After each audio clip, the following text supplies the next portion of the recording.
برندم تو همه بازی‌ها، مصاحبه میکنم بازی‌ها.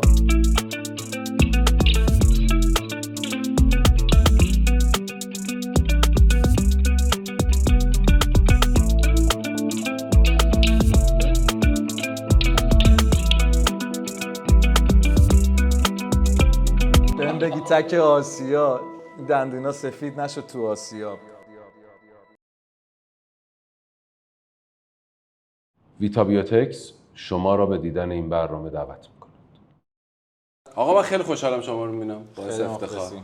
قربونت برم. شکرتیم. من هیچ وقت فکر نمی‌کردم مثلا اون روزی که اجرا شروع کردم یه زمانی تو دبی گفتگو کنم. میدونی واقعا فکر می‌کردم مثلا خوب شد اصرار بهت کردم بیای اینجا. باعث افتخار. می‌خواستی آنلاین. آره. ولی خب متاسفانه چون من دوست نداشتم آنلاین باشه، دوست داشتم حضوری انرژیمون رو در رو باشیم. خوشحال شدم که قبول کردید تو بیای این بر بجای که فقط آنلاین باشه. فداتون بشم عزیز دلی. چی شد شما از آمریکا اومدین اینجا؟ من هنوز نیومدم. من کلا تو کره زمین زندگی می‌کنم. خدا. همه جا میریم. آره یه 2-3 ماه میام اینجا، مثلا یه ماه استرالیا بودم، 4 تا کنسرت داشتم. بعد میرم لندن مثلا یه ماه پیش خانواده‌ام. بعد میرم آمریکا، کار آمریکا رو میکنم. بعد چند ماه میام اینجا. آها مامان و بابا و اینا همه خانواده اومدن لندن. خودم آوردمشون لندن چند سال پیش. چه خوب چه باحال. پس عملاً دوری رو حس می‌کنی از خانواده. آره ولی از بچگی هم دوست داشتم همیشه چند ساله بار محیط زندگیم عوض شه. الان دیگه از اون اتفاق دوزی که تو خونم تو آمریکا اتفاق افتاد، از اون لحظه به بعد دیگه فعلا دارم سعی می‌کنم همه جای دنیا زندگی کنم، ولی خیلی بیشتر بهم حال میده. از نظر منتالی اذیت شدی؟ اصلا اذیت نشدم. به خدا استوری هم گرفتم، دعاشون هم کردم که به راه هدایت بشن، چون واقعا اینو نمیگم حالا شعار طوری باشه، ولی چون تهش اونها هم مشکل مالی داشتن و هزار تا داستان تو خانواده و اون فشاراست که باعث شده یه دزد و پرورش بده دیگه. خب واسه همین من همیشه میگن بدترین اتفاقا هم میفته وقتی به بالایی ایمان داشته باشی، حکمتش رو میدونی. و واقعا هم برای من خیلی بهتر شد، هم از لحاظ کاری، کنسرتی، حتی مالیش هم بعد از اون قضیه خیلی بهتر شد. یعنی دزدی شد ازت ولی کاری و مالی بهتر شده بود. به خدا آره. خدایا مرسی. آره واقعا خدایا مرسی. فقط اوکی بعدش من هنوز برام سواله، حالا بعداً ازت میپرسم راجبه. خدا گفته اوکی. خدا میگه اوکی. خدا پس فارسی صحبت نمیکنه یعنی خدا همه جور عربی میزده، الان فارسی اوکی بین قاطی. با کلی خواننده فیت دادی، یعنی بگم پیشرو، بنیامین، تتلو، دیگه بگو اندی، سامی، ماساری، خاله، حتی آیسان هم یه نوعی از فیت اتفاق افتاده. چون توهی زیر مجموعه همه مجموعه هاست با همه فیت میده. ببین واقعا حالا شاید الان خیلی مد شده تو فضای مجازی، اینو چند بار دیدم که میگن توی به خاطر همین با همه فیت میده چون زیر مجموعه همه مجموعه است، ولی واقعا تو کلاس ریاضی که بودم دلیل انتخاب کردن اسم توی همین بود، چون معلمه داشت میگفت توهی زیر مجموعه همه مجموعه است. من چه کارش درسته فلان. بعد یه جوری هم فاز خاکی بودن داره دیگه، هم میگن ما خیلی پریم از علم، دانش، پول، این اون، ولی من یه فاز خالی از کینه، نفرت، بدیها و انرژی منفی، البته حسادت 100%. الان حسودی به هیچ کی نمی‌کنی؟ هیچ نمی‌کردم از قبل. از چشای آدما معلومه حسود باشن. قبول نداری؟ چرا خود چشات خوب. شما لطف دارین، ولی واقعا مسئله مهمی آدم حسودی نکنه. 100%. به خاطر اینکه تهش باید بدونی که تمام آفرینش خداوند مثل یه قطره‌ایم که به اقیانوس وصلیم. یعنی اگر برای تو خوب اتفاق بیفته، برای دیگری اتفاق خوبی بیفته، همه با هم دیگه میریم بالا و یه جوری این انرژی به هم وصله. یه سری هم اصلا به انرژیت نمیخورن، اصلا تو مدارت نمیان یا خودت از مدارت خارجش میکنی، ولی نیازی نیست بعدشون رو بخوای. حالا راجع به فیت که صحبت کردیم، تو کلی فیت بین‌المللی هم داری. یه فیت بین‌المللی خیلی مطرح هم که در زمان کرونا اتفاق افتاد و اون جریان رو به پا کرد. یه خورده راجع به اون به من بگو، فیت بین‌المللی چه شکلی، زبان‌ها یکی نیست، چی کار میکنین، شعراشو چه جوری تنظیم میکنین، بعد رو چه بیتی ساخته میشه، چون موسیقی هم فرق میکنه اصلا. درسته. من واقعا خب از اول که شروع کردم، یعنی شاید باور نمیشه 10 سالم بود، 7-8 سال حتی، همش یه رویاهایی میدیدم که جلوی استادیوم بزرگ دارم مثلا اجرا میکنم. تو 8 سالگی باور کن ساعت 10 سالگی 11 سالگی شروع کردم تحقیق کردن راجبش، حتی به زور من خانواده کامپیوتر خریدن که من بتونم، یعنی مثلا 6 ماه اعتصاب غذا کردم، الان مامانم 6 ماه اعتصاب غذا رسمی دارن به زور بهم غذا میدن که فقط بتونم کامپیوتر رو بگیرم که برم دنبال این عشقه. یه چیزی تون بود که اصلا حتما باید میرفتم دنبالش. خواستم یه لحظه وایسا 8 سالگی ببینیم چه شکلیه. مایکل جکسونی میرقصیدم اون زمان کلاه و تو پارتی خونگی و تولدا دیگه. بعد عاشق رقص شدم. بعد رپ و از خب طبیعتاً امینم و توپاک و اون کسایی که اون زمان خیلی مثلا گوش میدادن و گوش دادم. بعد خیلی دوست داشتم فارسی باشه که تحقیق کردم دیدم یکی دو نفر دیگه همون زمان رو دارن میکنن این کارو که منم شروع کردم تو خونم. خیلی اولش جالبه، پول نداشتیم، خب بچه بودیم دیگه، شروع کردم فکر کنم 12 سالم بود. یه دونه از این میکروفونا بود که دراز بود باش وایس چت میکردی، خیلی هم ارزون بود. اونا رو انداختم توی شیشه شیر پر پنبه کردم که اون استیبل بشه چپ و راست نشه. بعد پایه میکروفون نداشتم، دبه ترشی برنج همه اینا رو گذاشتم، میکروفون رسید به دهنم. بعد یه تیک هم بعد ضبط میکردیم، مثلا وسطش یه مامانم میگفت حسین بیا ماکارونی بابا بهترین تیک زندگیم خراب شد سر همین. آره با اونا شروع کردم. عجیبه آخه. ببین شما میشین نسل صفر آره، یعنی عملا رپو توی ایران شما آوردین دیگه، درسته؟ ببین یعنی تو الگویی هم نداشتی که بگی میخوام شبیه این شکلی بشم. ها تو 8 سالگی چی میدیدی؟ یعنی تو مثلا 8 سالگی 10 سالگی تو مدرسه با میکروفون مثلا قرآن و اذان و اینا هم خیلی با صوت و اینا میخوندم. فقط وقتی که مثلا اونجا خالی میشد همه میرفتن از اونجا تنها میشدیم، من و مثلا چند تا دوستان با همون میکروفون رپ میکردم. باور کن تو مدرسه. آره بدون هیچ الگویی، یه رپ انگلیسی یا نه فارسی. هیچ وقت انگلیسی اول شب نکردم. بعد تمام هم مدرسه‌هامو می‌آوردم تو داستان رپ و حتی یه سری خواننده‌های معروف شدن تو همون مدرسه.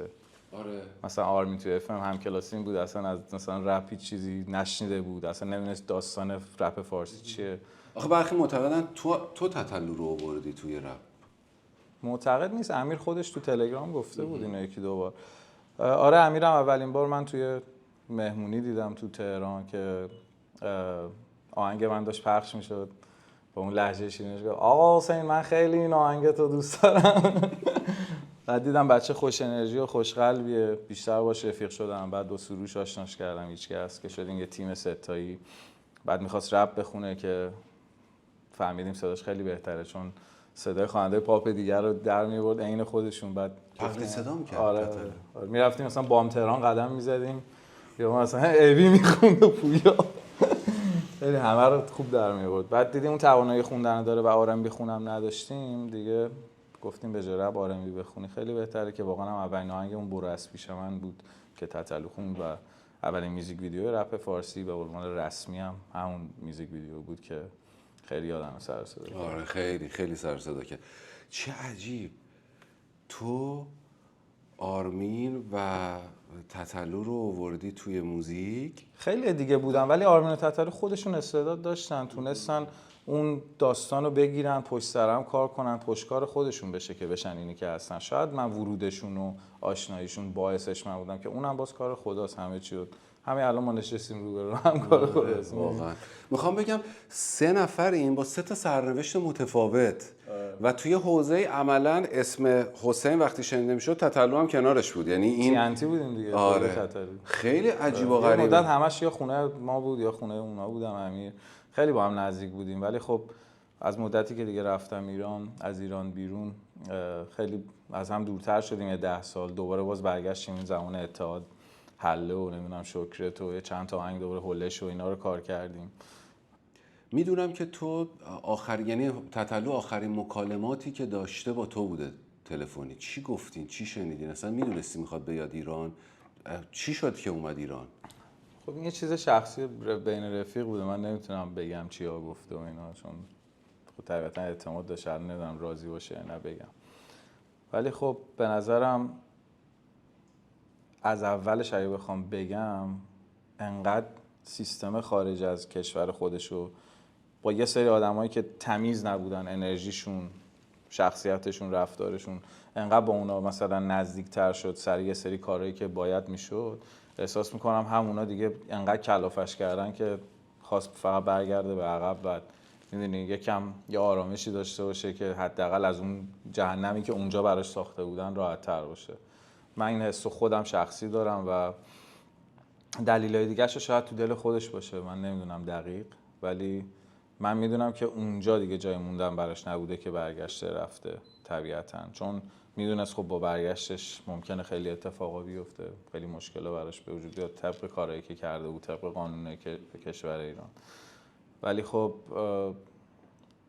میدونی همینجا من بگم واقعا جای هیچ هنرمندی به خاطر هنرش تو زندان نیست. یه سری کارا آقا ممکنه یه هنرمند بیاد آدمم بکشه باید بره زندان کار حبسشو بکشه، ولی اگه فقط بیان انگ این که به خاطر اینکه هنرمنده حرف دل مردمو زده یا حرف دل خودشو زده بدون سانسور، واسه همین به نظرم حق هیچ هنرمندی اصلا نیست اون تو باشه. این فیته رو به من بگو، فیته بین المللی چجوری اتفاق میفته؟ چون عملا پرچم ایران رو تو در فیتای بین المللی بردی بالا و کلی اتفاق بین المللی رقم زدی و پدر فیت فارسی هستی دیگه.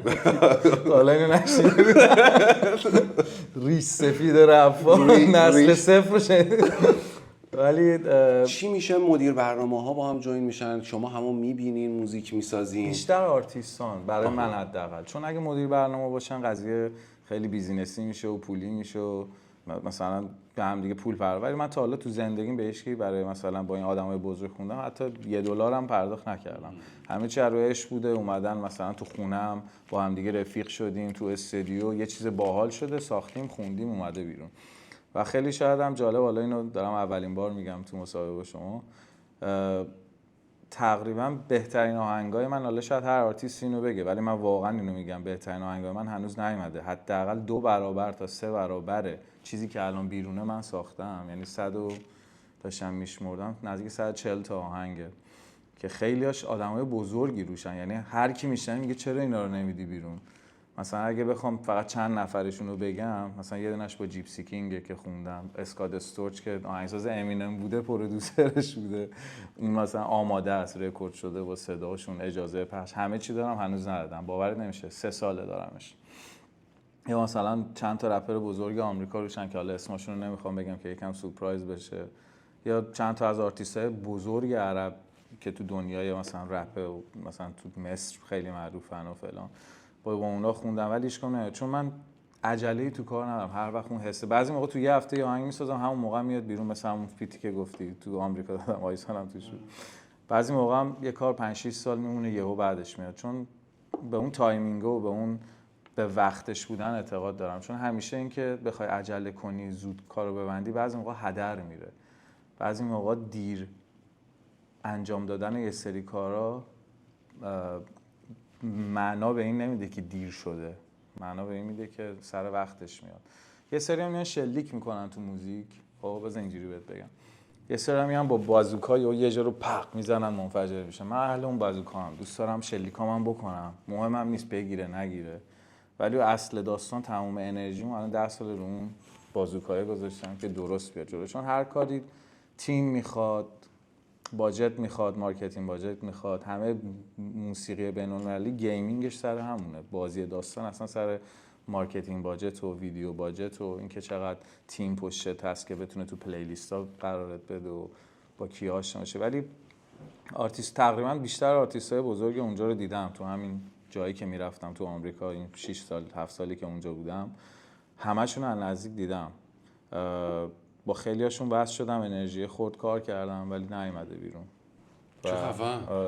چه خبر عجیب و غریبی داری. یه روز به استودیو برات یه سری چیزا میذارم مغزت سود میکشه. حتما دلم میخواد که بیام بشنوم.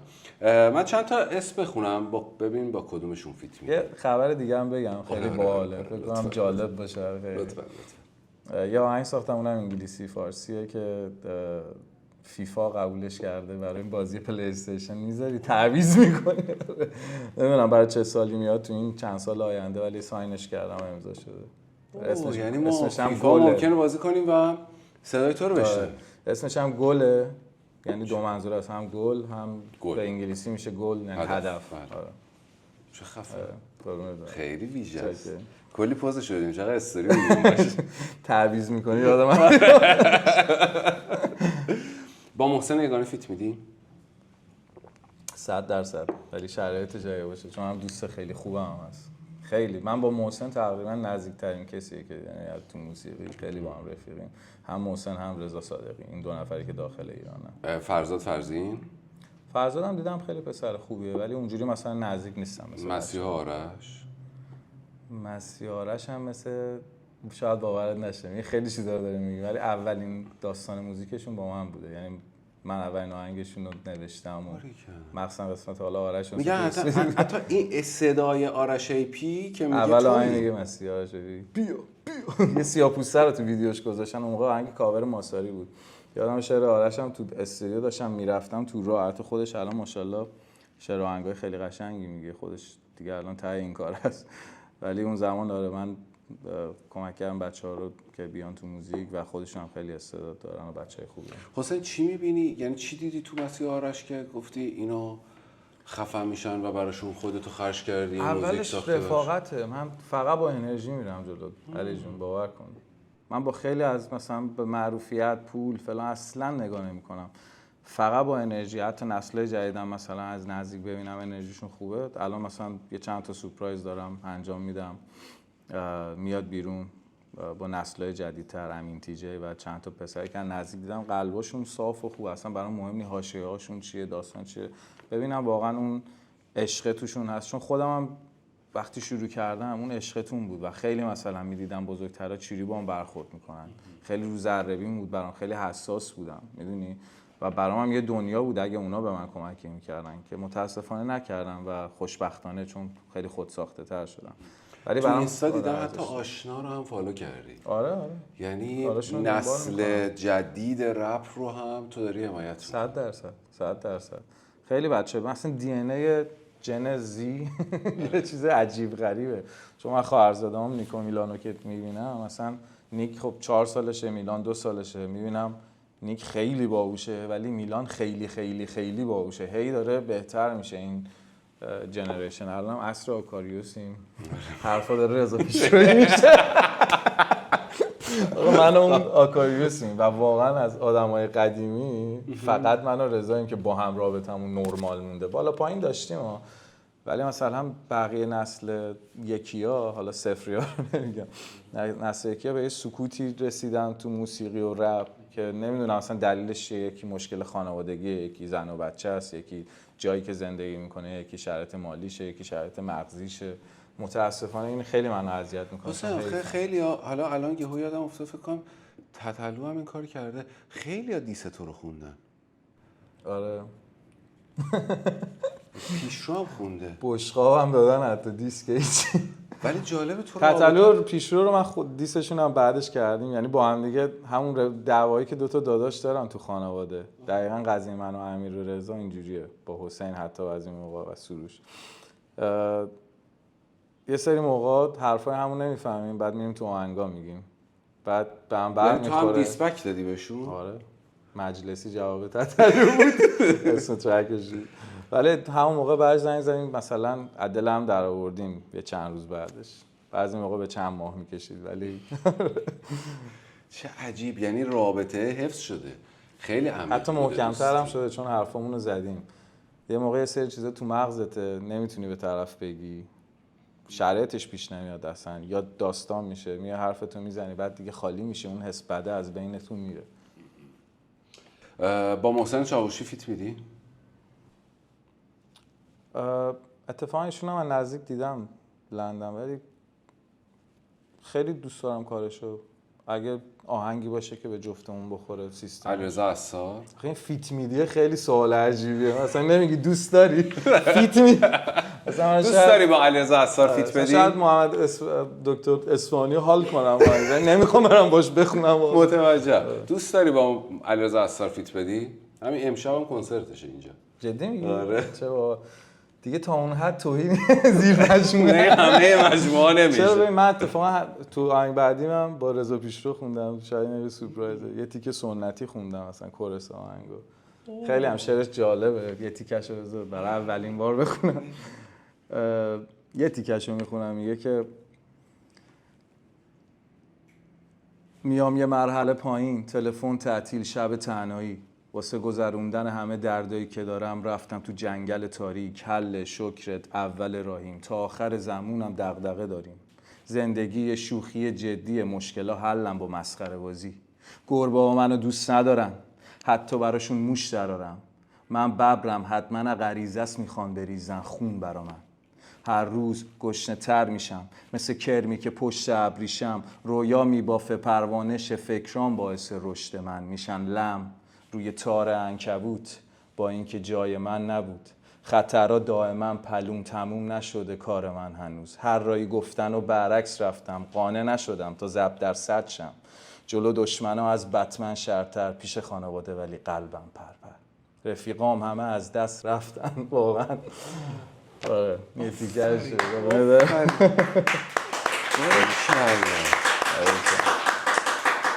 چه باحالو.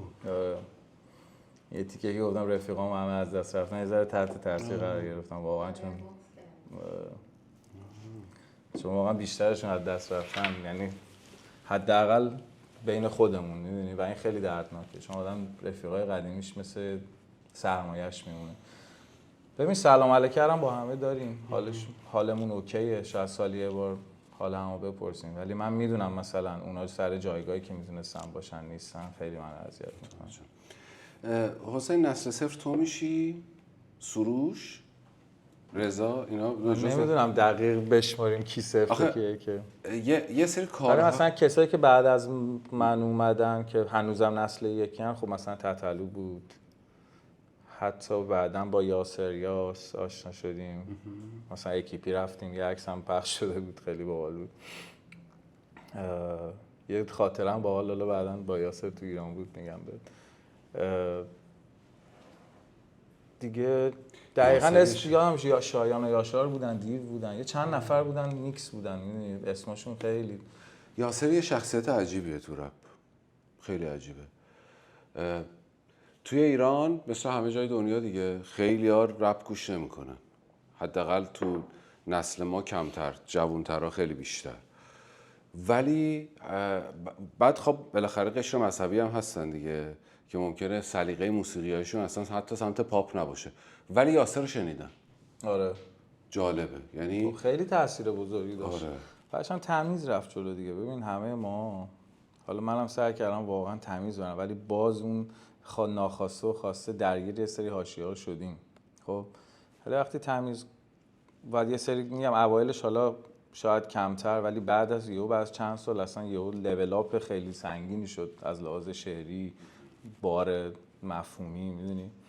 بعد کلا رپ، میگم من خودم واقعا جزء فقط رپ نمیدونم، چون اصلا نمیخواستم هیچ وقت رقابت کنم، ولی مثلا اگه بخواد کسی پرمعنی گوش بده باید بره یاسو گوش بده، یا تکنیکی میره پیشرو رو گوش میده، یا چه میدونم همه سبک هست مثلا برای هر قشر. الان خودت رو در دایره رپ فارسی نمیدونی؟ یعنی در دایرهش میدونم ولی اصلا جزء رقابت کننده هم نمیدونم، به خاطر اینکه واقعا یکی از شاخه‌های مثل این گردیای المپیک هست 5 تا به هم وصلن، یه دونه از اون حلقه ها برای من رپه، یه دونهش پاپه، یه دونهش آر ام بیه، یه دونهش اینترنشناله که بتونم کارهای جهانی رو چیز کنم، یه دونهش حتی سبکای عجیب غریبه مثلا قدیم سنتی تردیشنال، نمیدونم سبکای اونجوریه، یه دونهش هم هنوز نمیدونم چون واقعا تو آینده ممکنه باش روبرو بشم، همیشه یه دونه دایره رو خالی میذارم، چون واقعا برای هر آرتیستی به نظرم اگر به خود تکراری برسه بدترین چیزه، یعنی دیگه واقعا اگه چون بعضیا به من میگن داداش یه چند تا آهنگ مثل اون تویی قدیمی ها نمیدی فلان اینجوری باشه، نمیدونم من و این، نمیدونم اون این، همه اینا رو واقعا 100 برابر بهترش رو الان میتونیم بدیم، خب با تجربه‌ای که داریم و اطلاعاتی که کسب کردیم. خب ولی واقعا من دوست ندارم هیچ وقت بگم یه سبکی رو که کار کردم یا یه استایلی رو یا یه فضایی رو که کار کردم دوباره، مگر اینکه میگم انقدر آهنگ موفق باشه مثل همین بگو سلام 2 مثلا دوباره 2 بعد از 20 سال بیایم کار کنیم. اگه اونجوری باشه آره جذابه برای خود من، برای شنونده. خودتو دوست نداری تکرار کنی بس؟ هر آرتیستی به نظرم نباید اینجوری باشه، برای همین یه سری آرتیست‌ها یه کارشون میگیره 100 تا اینو اونو میزنن، بعد از یه سال دیگه هیچکی حال نمیکنه با کل کریر آرتیسته، چون تمام چیزا همه شبیه هم، کپی پیست آهنگاست، فقط مثلا شعرها عوض شده. یه مدت هاوس اینجوری شده بود، یه مدت نمیدونم 6 و 8، یه مدت پاپ، همه چی اینا هم میشه. من واقعا دوست ندارم کسی موو بعدی، حرکت بعدی منو بفهم و حدس بزنه چیه. میدونم که یک اتفاقی رو در گذشته رقم زدی، اتفاقی که همه ایرانی‌ها کلی باش خاطره دارن، آهنگی که هیچکس با زدبازی منتشر کرده و این آشنایی رو تو ایجاد کردی، درسته؟ آره، حالا خود آهنگو نه ولی آشنایی اول. آره خود آهنگو نه ولی آشنایی رو من باعثش شدم که مثلا رفتم گذاشتم با موبایل در گوش سروش، گفتم گوش کن اینا یه گروه جدیدن زدبازی و اینا. آره اونها تازه اومده بودن اون موقع. هنوز با سروش انقدر رفیقی؟ با سروش همین چند هفته پیش تکسی صحبت می‌کردم. خیلی میگم بچه‌ها یهو میرن توی غیبت، مثلا با یاسرم 2-3 روز پیش تکسی صحبت کردم، پیش رضا بودم. بیشترین رفیقی که نزدیک‌ترینم الان باش رضا واقعا. اونو زیاد رضا پیشرو. آره. اونو تقریبا هفته 3-4 بار یا باید ببینمش یا صحبت کنیم تا اون حد. دبی رضا پیشرو الان آره بگم بیا. دیست میکنم. آره من حال نمی‌کنم با اینا. ما داریم اینجا زحمت میکشیم. حسین الان میگه 20 نفر آدمی ما 20 نفر آدمی ما همه داریم اینجا زحمت میکشیم. خب به اون مرحله امیدوارم نرسه. رضا که گله. تو اگر که چی شد راستی از ایران رفتی؟ اولش این نگاه شروع شد. عاشق شدی یعنی؟ نه بابا. یکی تو خارج نگاه کرد. نه سال 88 رفتی؟ نه فکر کنم کی؟ 2007 اینا کی میشه؟ 2007 فکر کنم همون 88 خودمون میشه. بچه‌ها یه لحظه سرچ کنیم. بچه‌ها بزنید تقویم. آره تقویم بزنیم 2007. آره چون مهرش ببین خورده بود. یعنی تو الان 20 میلادی یعنی تو الان شدم. 15 سال نیست. بیشتر 17 سال تقریبا 17 سال. فکر کنم. آره 17 سال الان 24 ایم دیگه. آره 16 سال. اگه 24 دیگه آخره 24 میشه 25. آها 27. 3 و 4 میشه 7. اینجا برای تتو کردن 7 رو بگیری. آها عدد هفته. 3 تا 7 میشه صرف 21. خیلی‌ها نفهمیدن تو این آهنگ جدیدن گفتیم چند سال صرف 21 رو ندیدم ولی هنوز 777 ضریبم. 777 میشه 21 دیگه صرف 21. این صرف 21 هم تو تهران که بودم اول گروهش رو سروش زده بود، یعنی صرف 21 رو تشکل بهش میگفت نه گروه. و این با دست نشون دادنش هم من براش با اون نوکیا قدیمی ها عکس گرفتم. بعد اون موقع شبیه کرم نشون میداد، سیاهی فقط، عکس که نمیرفت. کرمش کردم اینجوری براش فرستادم. بعد شد این شد لوگوی صرف 21. صرف 21. باریکلا. آره یه لیبل هم زدم حالا صرف 21 رکورد، 021 رکورد، 0 انگلیسیه بعد 21 عدده بعد رکوردز. و کلا خیلی دارم الان جدیدن سعی میکنم که یه چند تا استعداد جدید رو بیارم تو این مجموعه که یه ذره اون انرژی امروزی از نگاهه بگو لطفا من نگذرم ازش. اینم نگاه همیشگی من. چشای مامانم. خدا نگهشون و وقتی که قاطی میکنه روم عصبی میشه، مثلا دیدید مامانا قاطی میکنن رو اینجوری چهره عصبانیش بینیش هم وسط میزنه بیرون.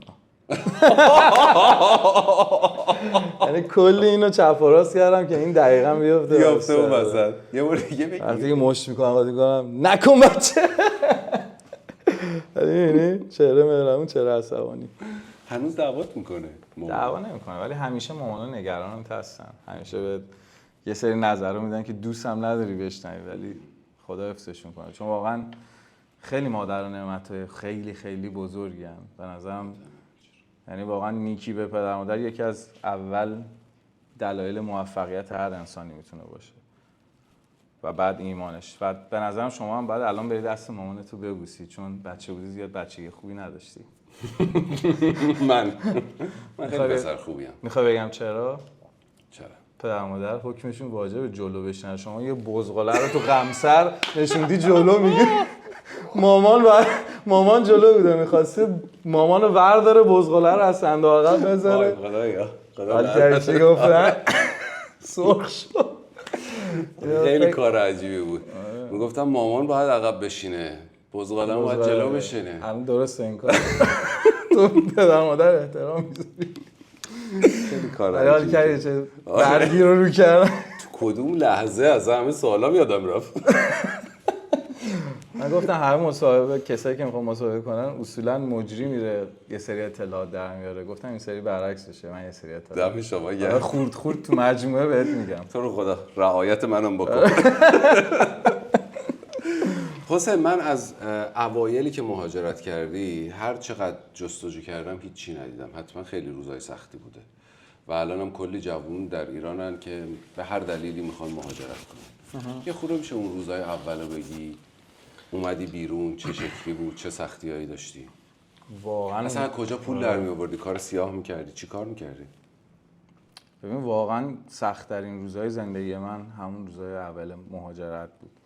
یعنی کسی که واقعا اگر یه تصویری تو خودش رویا میکنه، میبینه که قراره به اونجا برسه و اگر میتونه صدشو بذاره هر روزشو، یعنی واقعا هر روزش صبح تا شب، شب تا صبح. خب یعنی من خیلی وقتا شده یه جایی هم دعوت میشم، مثلا مثل یه مهمونی یا روی کشتی یه جایی، همونجا مثلا دارم با اون بیتی که رو اون کشتی پخش میشه دارم شعر مینویسم تو موبایلم، یا مثلا ماشین رانندگی میکنم، حالا کار اشتباهه، بعضی موقع با یه دست مثلا اگه کسی کنارم باشه موبایل رو میدم میگم من میگم تو بنویس، بیت میذارم مثلا تو مسیری که 45 دقیقه تو ترافیکم مثلا این کارو میکنم. اگه صدتون رو بتونید بذارید واقعا میتونید، چون من یادم روز اولی که رفتم یا چند روز استانبول بودم، بعد دیگه رفتم دبی، بعد 10 سال لندن و 6 7 سالم که لس آنجلس. حسین چجوری خارج شدی؟ یعنی قانونی یا قانونی؟ آره قانونی رفتم. بعد یه کنسرت داشتیم، کنسرت رپ بود، فکر کنم من بودم، یاس بود، یه چند تا آرتیست دیگه دقیق حضور ذهن ندارم. تو دبی داشتیم که خیلی هم شلوغ شد، 5-6 هزار نفر اومدن، بعد همه رفتن ایران گرفتنشون، من دیگه دیدم همه رو دارن میگیرن دیگه، ترجیح دادی برگردی؟ ترجیح داشتم بمونم و یکم سخت بود چون تک پسر بودم، پسر کوچیک‌تر بودم اون موقع، واسه خانواده خیلی سخت بود، ولی دیگه راضیشون کردم، گفتم این حقیقتش رو بگم یه حرفی زدم دیگه نتونستن نبم بگن، شاید هم کار اشتباهیه، خیلی آخه دارکه چیزی که گفتم بهشون. گفتم اگه بمونم نتونم بخونم خودمو میکشم و قسم جون مامانمو خوردم، بعد میدونه من قسمشون اشتباه نمیخورم و واقعا مثلا چون این کار خیلی کار اشتباهیه، یعنی نمیکردم خودکشی، الکی بهونه بود، ولی میخواستم بفهمونم اون جدیتو که چقدر برام مهمه، چون واقعا در مورد بیزینس و پولش که نبود، ما بچه بودیم شروع کردیم، اصلا چه می‌دونستیم پول چیه، یه بچه 12 ساله که اصلا نمی‌دونه پول چیه، ولی یه چیزی تو اون بود مثل آتیش که نمیشه جلوشو بگیری واقعا، یعنی باید میومد. من یادم اصلا پولای مدرسه‌مو مثلا جمع می‌کردم، پول سرویس و غذا و اینا رو جمع می‌کردم، پیاده میرفتم املت می‌خوردم، الکی میگفتم چنجه خوردم، یا مثلا پول آژانس رو می‌گرفتیم پیاده میرفتیم، اینا رو جمع می‌کردم پول استودیو جمع بشه بتونیم مثلا بریم یه آهنگ رکورد کنیم با این سیستم. یا رو نوار شروع کردم، یه آهنگ دارم حتی میگم بزرگ شدم فنام با من هر جا دیدنم سلام دادن، چون تو زیر زمین آهنگ رو نوار دادم، انگار بیت اسب و من سوار کارم. خب ترکیه گفتی دیگه بر نمیگردم. بعد دیگه 2-3 روز اونجا موندم و چون دبی ویزا میخواست، از اول هدفم برم دبی بود، الان جالب اومدیم اینجا چون حقیقتا یه فاز ایرانو میده، هنوز خلیج فارس هست، هنوز همین آبی که داریم ما الان میبینیم از ایران داریم میاد، بغل ایران، خیلی از رفیقام میان، خانواده میان، دوست دارم اینجا رو. اول زیاد دوست نداشتم چون یه ذره احساس اون فیک بودنی که مثلا یه کویره با یه سری ساختمونای مدرن برام اذیت هم میکرد، چون من عاشق طبیعت و برم تو کوه و جنگل، ولی دیگه الان سعی میکنم با سفرهایی که زیاد میرم، مثلا همین چند هفته پیش از بالی اومدم، از کف جنگلای با میمونای وحشی. یه روزی من یکی از رفیقام بالی بود، بعد بهش زنگ زدم گفتم چه خبر اونجا چطوره؟ گفت خیلی خوبه آقا، خیلی داره خوش میگذره. گفتم ببین یه چیز بهت بگم، اینجا یه عده‌ای دارن دعوا میکنن که خدا با ایناست یا خدا با اوناست. من راستش رو بهت بگم. گفت راستش چیه؟ گفتم خدا اصلا اینجا نیست، اومده بالی داره بعد اونجا باشه، خدا تو دلته هر جایی اومدی دبی، یه خورده اون روزا رو میخوام ببینیم همه. آره. چون میگی سخت‌ترین روزای زندگیته و بعد برسیم به حسین که امروز هست. مشکل مالیش و زبان و اینا خیلی سخت بود، مثلا من اومدم واقعا بیرون چون من 24 ساعت وقت داشتم بیام بیرون سر مسائلی، بعدش برام مشکل به وجود می اومد، مجبور شدم بدون خدافظی بیام بیرون و اومدم مثلا استانبول. زبانم حتی در حد هلو هاویو بود دیگه، اصلا همین. و خدا رو شکر انگار خدا یه نفر رسون، اسمش هم یادمه، شیما خانم بود که مسئول تور هتل و آژانس هواپیمایی بود تو فرودگاه استانبول. مثلا منو دید، برام رفت هتل گرفت، کارامو اوکی کرد. بعد اومدی دبی، بعد اومدم دبی. اینجا مثلا خیلی سخت بود. اولش یه مدت با تتل بودم یه ماه، بعدش با آهنگسازم ایبیزد بودم و حتی یکی دو نفر دیگه. سخت بود خب از چیز مالی. و پدر مادرم میگفتن اوکی برگرد، حسابی مالی هواتو داریم. چون من اصلا یه مغازه داشتم تو پاساژ اندیشه، پاساژ اندیشه، اسمش تویی بود که یه ماه سری بستنش، انقدر همسایه‌ها راپورتش رو دادن، شلوغ میشد، صف میکشیدن تا دم در پاساژ که مثلا من جمعه‌ها فقط میومدم ببینم، بعد حسادت اون بغل دستی‌ها نذاشت دیگه. به اندازه کافی تو ایران خیلی زندگی خوبی داشتم، ماشین خوب داشتم، سر کار داشتم، خونه خوب، پاسداران بودیم اون اواخر. و اوایل بچه تهران پارس به دنیا اومدم. اون چند سال آخرم، 5-6 سال آخر رو پاسداران، 4 پاسداران بود. بعد ولی نذاشتن دیگه، یعنی هر راهی رفتیم یه ذره درآمدزایی کنیم، یا همه میرفتن گیم نت. من یه دونه گیم نت درست کردم، اسمش رو گذاشتم کالیبر تویی. کلا یا مثلا حتی 11-12 سالگی پولا رو ایدیا رو جمع می‌کردم، یه سکه خریدم، بعد گذاشتمش زیر فرش. بعد که گرون شد رفتم ربع سکه کردم، نیم سکه دادم هدیه تولد مامانم بهش. هر کی میگفت تو کار چی؟ میگم تو کار سکه‌ام. میگن سلطان سکه. سکه آره بهت میخوره. اومدی اینجا کنسرت میزدی، درآمدت چه شکلی بود؟ اینجا کنسرت گذاشتم، یه آهنگ دادم کلید، اون زندگی منو عوض کرد واقعا، خیلی معروف شد. بعد از اون، قبل از اون یه ذره سخت بود واقعا، 1-2 سال خیلی سخت بود. چون ببین رپ خالی و هیچ وقت اونقدر نمیتونی بری توی استادیوم 5000 نفره بتونی با رپ کنسرت بذاری. من برای اینکه به اون لول برسم، ملودی رو خب از همون در ایران شروع کردیم با همون آهنگایی که داشتیم، هی ملودی رو آروم تزریق کردیم که این رپ همه‌گیرتر شه برای گوش عامه. و وقتی کنار ملودی مثل میمونه یه چیز تو ساندویچت میخوای اضافه کنی، خب شاید به تنهایی اون ترشی رو بدن نخوری، حال نکنی، بگی ولی اوکی یه لقمه غذا بخورم، یه ترشی هم روش. قضیه رپ اینجوری بود، باید با اون غذای خیلی خوشگل با ملودی میومد مزه‌دارش میکردی که خدا رو شکر من این کارو خوب تونستم انجام بدم زود و تونستم مثلا خیلی مخاطبای جدید، خیلی کنسرت‌های بزرگ، فکر کنم تقریبا بیشترین کنسرت تو از بین بچه‌های زیرزمینی داشتم که این بزرگترینا بود و بیشترینا حتی. و خدا رو شکر می‌کنم بابت این قضیه، چون مثلا یه سری‌ها رو می‌بینم 50-60 سالشونه مثلا، بعد میگن ما با شما بزرگ شدیم. یا من خودم تو آینه می‌بینم میگن چی گفت؟ این چی گفت؟ چرا اینو ولی خب میبینم درست میگن. تقریبا 23-4 ساله دارم میخونم، طرف 23-4 سال پیش 20 سالش هم بوده، خب الان 40-50 سالش شد، بزرگ شده. حالا اون روزای سخت و امروزی که خیلیا حسین تویی رو میبینن یک زندگی خوب داره، خیلی خوب داره، اون رو هم راحت نشون میده. یعنی خیلیا میبینن حسین داره یک زندگی لاکچری میکنه. امروز یه سوال بپرسم، تو بت داشتی؟ نه هیچ وقت. قمار چی خودت؟ تبلیغ کردم توی چند تا میوزیک ویدیو، پشیمانم. دیدی کدوم دوربین منه بذارید بگم. ببین من یه مدت مثلا اون کسی که با من کار میکرد برای من ویدیو میفرستاد، رونالدو به فارسی، حالا من اسم اون سایت رو نمیخوام بگم، با فلان چیز پیش بینی کن، فارسی کل رئال مادرید گفتن، ویدیوشو دارم بهت نشون میدم که حالا فاز تبلیغ نشه.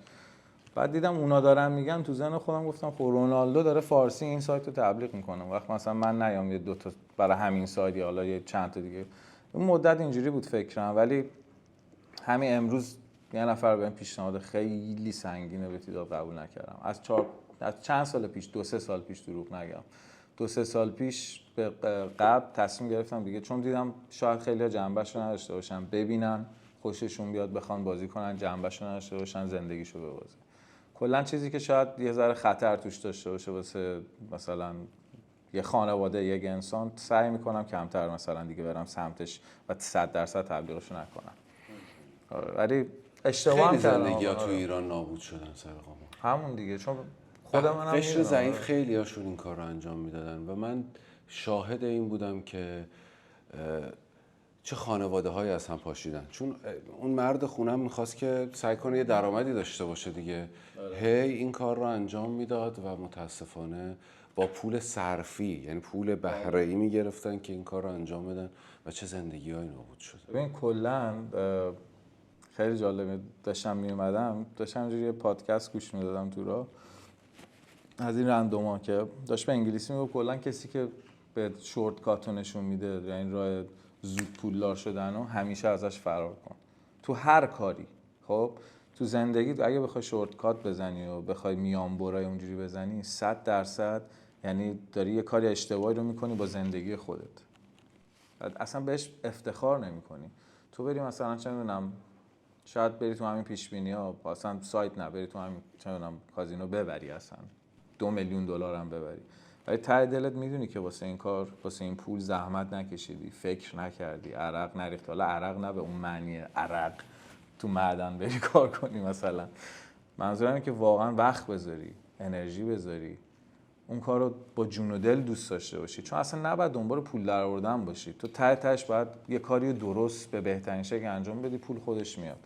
همیشه مثلا من الان دارم یه سری کارهای دیگه شاید کنار کارام بخوام شروع بکنم، مثلا شده از مثلا با هم در مورد شاید یه رستوران خوب صحبت کردن یا مثلا برند فشن لباس که مثلا استایل خودم رو بیارم تو داستان، چیزایی که حال میکنم و چون با خیلی از مثلا کسایی که تو صنعت فشنن هم رفیقم هم کار کردم و الانم دارم میکنم، مثلا شاید بخوام تو آینده کار اینجوری بکنم، ولی همیشه سعی می‌کنم کسایی که تو اون کارو موفقن رو بذارم سر جاشون، کارشون رو بکنم، من فقط نظرمو بدم و تزریق کنم، ولی صدش آدم فقط باید بذاره تو یه مجموعه تا بتونه موفق بشه به نظرم. دمت گرم. می‌بینی پشت صحنمون چقدر همه ساکتن؟ آره. همیشه اینجوری نیست. یعنی تو دارین بازی‌ها گوش میدین یا حوصله‌تون سر؟ نه دارن گوش میکنن، ولی تو بازی‌ها واقعا من همیشه یکی از دغدغه‌هام اینه که آقا درو ببند، درو نبند، بذاری من آرامش داشته باشم. بازی‌ها خیلی معنی باحالی میشه بهش داد. آره. برندم تو همه بازی‌ها، مصاحبه میکنم بازی‌ها. بهم بگی تک آسیا، دندونا سفید نشد تو آسیا.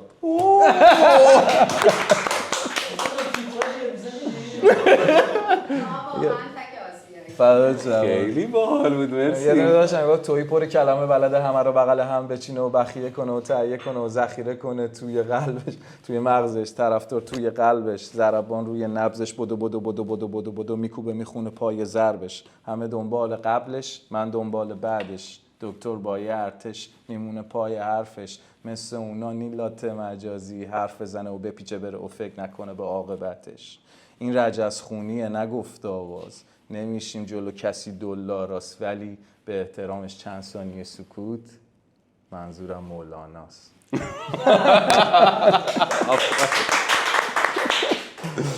آقا من چند تا شعرهای شما رو خب نوشتم، شما حدس میزنین که کدوم شعراتونه. من یعنی به جای اینکه شعر باشه متنش کردم. خیلی آسونه برای من. باشه حالا بذار من بخونم اوکی. و تا تهش آخرش به من بگو. قبوله؟ عشق است. باشه. شاعر در این بیت خواسته هایش را لیست میکند. دلو بده با من میرقصی. بله. شاعر در این بیت از جالب اینجا ببخشید این دلو بده قافیه‌اش اولش نوشته بودم به جای همون عقب جلو بده کردم بتوونه، چون به دلو بده میخوره. گفتم به رقص به سازم مگا بتوونه، ولی دیدم بتوون آهنگ رقصی اصلا نداره. عوضش کردم. خب شاعر در این بیت از تنهایی اگزیستانسیالیست خیش پرده گفتی یعنی چه؟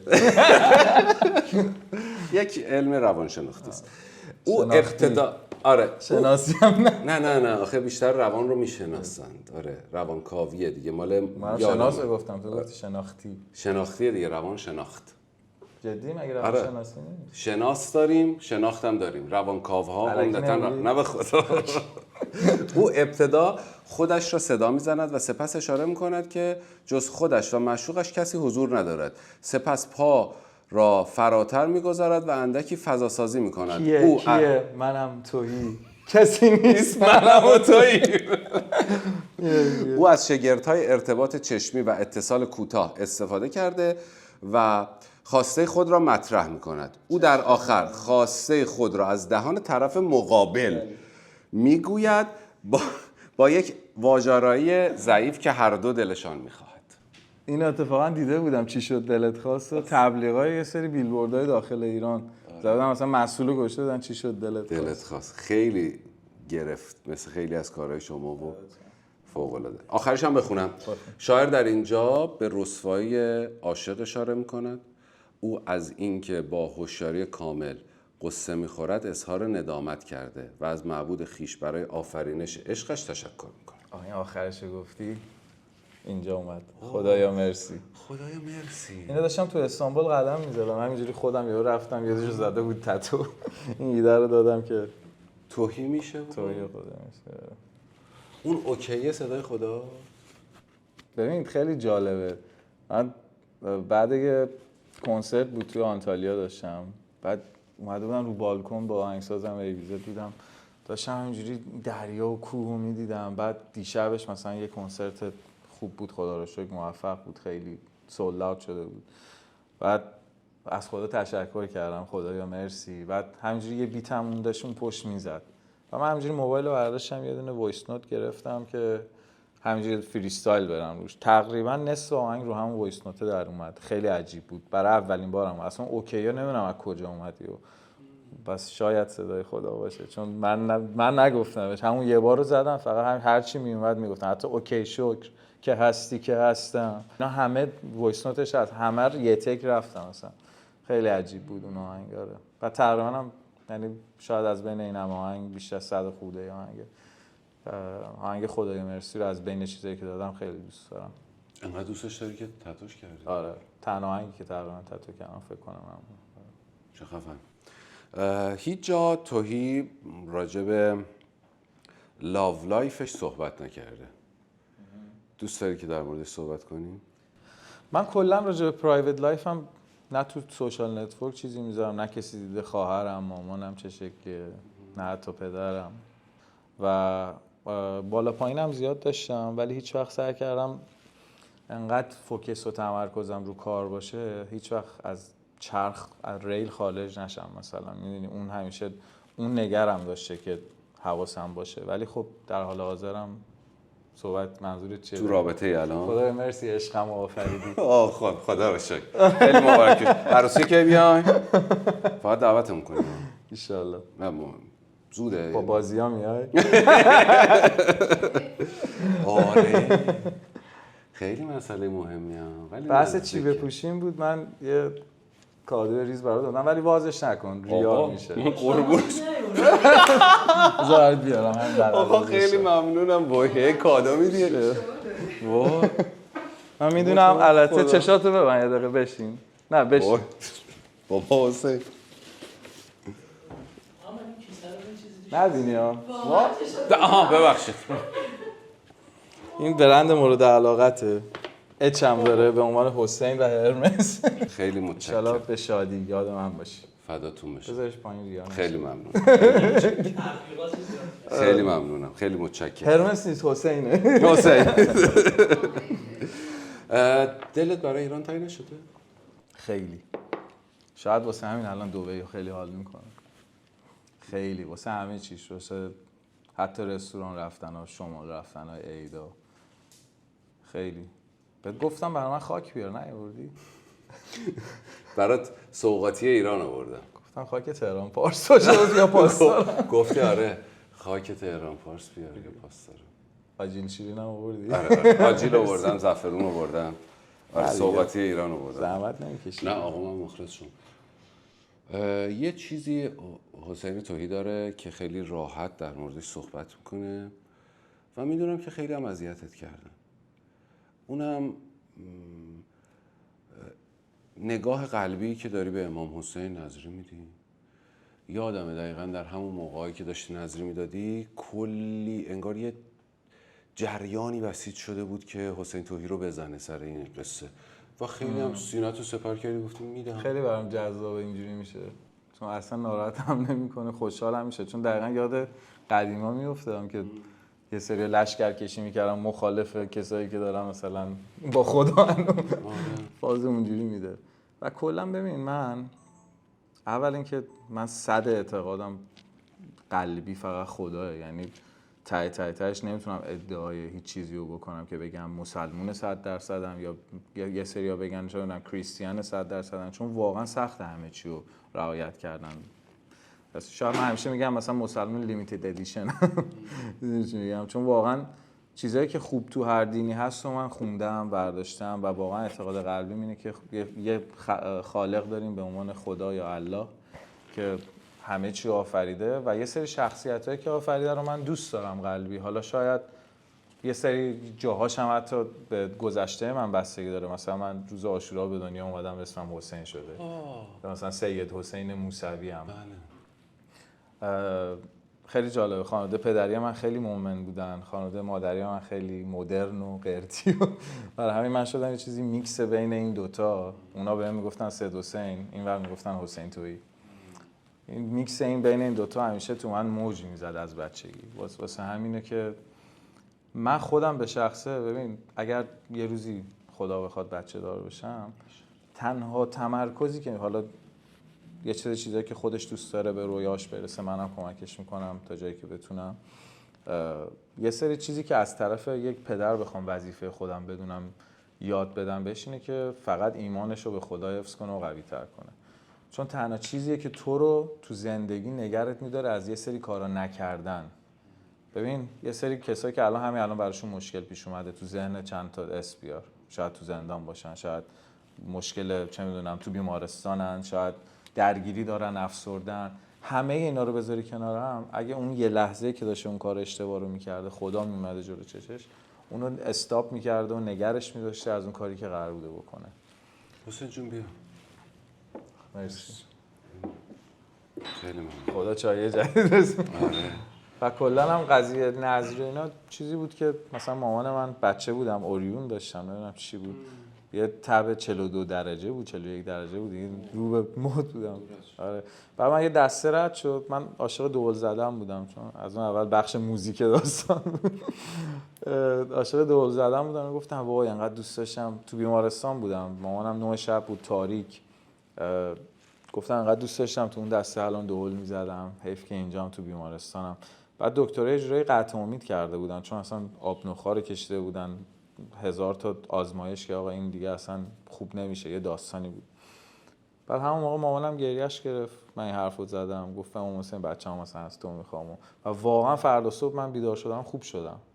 خب حالا به هر دلیلی نمیدونم، دکترها خودشون سورپرایز شده بودن حقیقتا، چون گفتن اصلا غیر ممکنه به این سرعتی و خوب بشی. این اتفاق افتاد و مامان من نصح کرد که هر سال مثلا تو باید نذری بدی، حالا یا خودش زحمت میکشه یا من باید خودم بدم. و بعضی موقع هم حالا مثلا چه میدونم انقدر فیلم و اینا پخش کرده بودن از این داستان، مثلا تو لندن میرفتم، بعد دیگه دیدم حاشیه میشه، مثلا 3-4 سال نرفتم، ولی مثلا دوبه این سری رفیقم نظری داشت که اصلا بیشترش به خارجی‌ها بودن، مثلا به فقیرای هندی و پاکستانی داریم غذا میدیم، مثلا چیکار بقیه داریم، کی چه اعتقادی داره. و کلا من مثلا شخصیت‌ها رو دوست دارم، بعد حتما نباید مثل اونا زندگی کنم، چون بعضی انتقادشون به من اینه که چون تو میگی امام حسین خوبه یا چون تو این شخصیت رو دوست داری باید عین اون زندگی کنی، پس راه همونو برو. نه اصلا قرار نیست. من مایکل جکسون هم دوست دارم، راه اونو نمیخوام برم. من میخوام خودم یه کسی باشم که از همه خوبایی تو دل من جا داشته باشن و خودم به جایی برسم که نه هیچ کسی باشم، نه مثل هیچ کسی زندگی کنم، با قانونهای خودم، با چیزهایی که خودم به خوب و بدش میرسم. سیستم من کلا از بچگی همین بوده. من میگم هیچ روشن فکری در دنیا وجود نداره که تو رو به خاطر اعتقاداتی که داری مسخره کنه یا ناراحت بشه یا اعتقادات تو رو بتونه زیر سوال ببره. من دوست دارم خدا باشد، من دوست دارم امام حسین باشد و آزارم هم به کسی نمیرسه. ارزش آدم ها رو متناسب با اعتقاداتشون تعیین نمی کنم، متناسب با محبتی که به انسان های دیگه دارن تعیین میکنم. اصلا کلید همین انسانیت مهمه، همه چی دیگه بقیه. اصلا کدوم دین اومده، حالا هر دینی تو هر سطحی، که بگه انسان نباش؟ میدونی چی میگم؟ اون همشون دین پیاماشون یه جوره، فقط هی کاملتر شده، رفته جلو، یه چیزای اضافی، دیتیلز اضافه تر شده. ولی همش مثل طرفدارای تیم فوتباله، یکی نمیدونم منچستر رو دوست داره، یکی چلسی رو دوست داره، یکی من سیتی رو دوست داره. میدونی چی میگم؟ یعنی اصلا میگه من طرفدار اینم، تو نباید به یارو فوشو بکشی یا بیا مسخرهش کنی چون طرفدار مثلا یه اعتقادی داره. دنیا آزادیه به نظرم، کلا هم تش انسانیته. دقیقاً فقط انسانیت تش، اولش وسطش آخرش انسانی. بهترین دین انسانیت واقعا. تو اونو داشته باش از 100 تا بهش جات امن‌تره، چه تو این دنیا چه اگه دنیای بعدی هست، مطمئنا جات خوبه. من یه روزایی در گوشی به رفیقام میگم من که اون رو ندیدم که نمیدونم هست یا نیست، ولی اینجا رو میبینم. آره تو همین دنیا مشخص میشه قشنگ. آره اینجا رو دارم میبینم و خود ببین یه موقع‌هایی من میگم اگه کارما، بیا نگاه کنیم کارما دیگه الان خیلی مد شده. خدای جدیده. آره برای خیلی‌ها میگن کارما. فکر کن کارما، من میگم امیدوارم اگه کار بدی میکنم خودم کارماشو پس بدم، به بچم نخوره. چون یه موقع‌هایی یه سری آدم‌ها یه کارایی میکنن یهو میبینی بچه‌شون معتاد شده، بچه‌شون فلان آسیبو دیده، بچه‌شون فلان اتفاق براش افتاده. میدونی هر چی هست خودم تقاصشو پس بدم.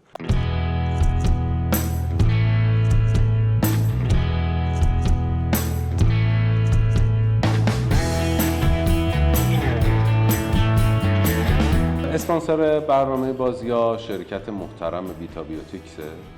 ویتا بیوتیکس محصولات خیلی خفنی تولید میکنه برای سلامتی شما، برای بچه‌ها، برای خانم‌ها و آقایون بزرگسال. همچنین محصولاتی که میتونه کمک کنه برای حفظ سلامتیتون و بسیار مفید هست برای اینکه ویتامین‌های مورد نظرتون رو دریافت کنید.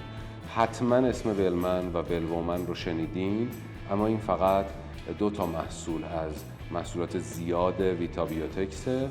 لطفاً همین الان برین صفحه اینستاگرامشون یا سایتشون ملاحظه کنین، ببینین چه محصولاتی داره که تک تکشون ممکنه مورد نیاز شما باشه و با فرمولاسیون درجه 1 و بسیار مفید و منحصر به فرد برای بدن.